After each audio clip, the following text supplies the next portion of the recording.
SC రిజర్వేషన్పై supreme court జడ్జిమెంట్ని స్వాగతిస్తున్నామని భీమా కోరే గావ్సేన వ్యవస్థాపక అధ్యక్షుడు ఇరికి మహేష్ అన్నారు. ఈ మేరకు పెద్దపల్లి జిల్లా కేంద్రంలోని 8వ కాలనీలో ఏర్పాటు చేసిన మీడియా సమావేశంలో మాట్లాడారు. దేశ అత్యున్నత న్యాయస్థానం ఇచ్చిన తీర్పును స్వాగతిస్తున్నామని పేర్కొన్నారు. మతం మారితే ఎస్సీ హోదా రద్దు అవుతుందని, అలాగే 3 నిబంధనలను సంతృప్తి పరిస్తే తిరిగి ఎస్సీ హోదా పొందవచ్చంటూ తీర్పులో పేర్కొన్నట్టు తెలిపారు. అందరికీ నమస్కారం.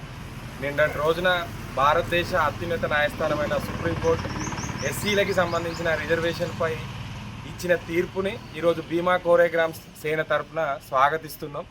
ఈరోజు ఆంధ్రప్రదేశ్కి సంబంధించిన బాపట్ల జిల్లాకి సంబంధిత జిల్లాకి సంబంధించిన ఒక చర్చ్ విషయానికి సంబంధించిన పాస్టర్ విషయానికి సంబంధించిన చర్చి అనుమతి లేకుండా కన్స్ట్రక్షన్ జరిగిందని ఆ ఊరు వాళ్ళు నిలదీయడం వల్ల ఆ church father SC ST atrocity case నమోదు చేసి వారిపై చర్యలు తీసుకున్న కారణంగా ఆ కేసుకి సంబంధించిన ఆంధ్రప్రదేశ్ హైకోర్టు జడ్జిమెంట్ ఏమనుందంటే, ఈరోజు చర్చ్ ఫాస్టర్గా ఎస్సీల్లో ఉంటూ చర్చ్ ఫాస్టర్గా కన్వర్ట్ అయిన వ్యక్తి బీసీసీ కిందికి మాత్రమే వస్తాడు, ఆయన దళితుడు కాదని చెప్పి ఎస్సీ ఎస్టీ అట్రాసిటీ కేసుని రద్దుపరిచిన సందర్భంలో ఆ చర్చ్ ఫాస్టర్ సుప్రీంకోర్టుని సంప్రదిస్తే సుప్రీంకోర్టు ఈరోజు చరిత్రలో సువర్ణ అక్షరాలతో లిఖించబడ్డ విధంగా ఈరోజు దళితులకి సంబంధించిన ఇష్యూ వేరు.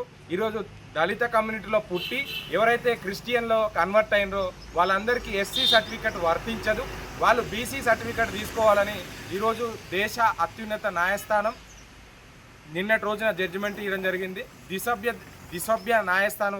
దిసభ్య కోర్టుకు సంబంధించి ఈరోజు జస్టిస్ మనోహర్ కుమార్, ప్రశాంత్ కుమార్ మిశ్రాతో కూడిన ద్విసభ్య బెంచ్ ఈరోజు చరిత్రాత్మక తీర్పిచ్చింది. ఈ తీర్పుని అందరూ స్వాగతిస్తూ దళితులకి సంబంధించి ఈరోజు ఎస్సీ కమ్యూనిటీకి సంబంధించి భారత రాజ్యాంగంలో కాన్స్టిట్యూషన్ షెడ్యూల్ కాస్ట్ 1950 అంటే 1950లో ఒక పదాలు చేర్చడం జరిగింది. దానికి సంబంధించి వాళ్ళు హిందువులైనా ఉండాలి, బుద్ధిస్టులైనా ఉండాలి, సిక్ రిలీజియన్కి సంబంధించిన వాళ్ళు మాత్రమే దళితులుగా ఎస్సీలుగా గుర్తించబడతారు.